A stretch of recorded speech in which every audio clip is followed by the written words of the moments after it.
陪你讀新約。1月20日，陪你讀新約。馬太福音13章24至43節。稗子的比喻。耶穌又設個比喻對他們說：天國好像人撒好種在田裏，及至人睡覺的時候，有仇敵來，將稗子撒在麥子裏就走了。到長苗吐穗的時候，稗子也顯出來。田主的僕人來告訴他說：主啊，你不是撒好種在田裏嗎？從哪裏來的稗子呢？主人說：這是仇敵做的。僕人說：你要我們去薅出來嗎？主人說：不必，恐怕薅稗子，連麥子也拔出來，用這兩樣一齊長，等着收割。當收割的時候，我要對收割的人說：先將稗子薅出來，捆成捆，留着燒；唯有麥子要收在倉裏。芥菜種和麵酵的比喻。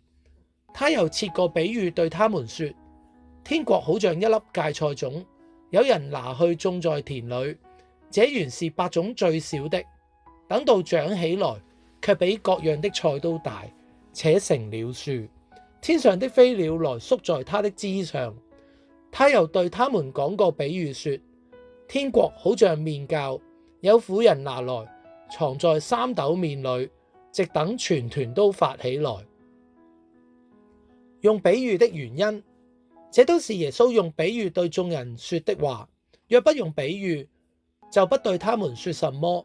這就要應驗先知的話說：我要開口用比喻，把創世以來隱藏的事發明出來。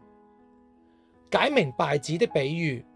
當下耶穌來離開眾人，進入了房子，他的門徒進前來說：請把田間稗子的比喻講給我們聽。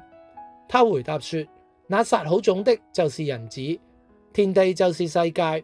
好種就是天國之子，稗子就是那惡者之子。撒稗子的仇敵就是魔鬼。收割的時候，就是世界的末了；收割的人就是天使。將稗子薅出來，用火焚燒。世界的末了也要如此。人子要差遣使者，把一切叫人跌倒的和作惡的，把從他國裏挑出來，丟在火爐裏，在那裏必要哀哭切齒。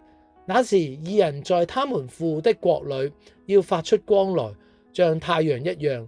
有耳可聽的就應當聽。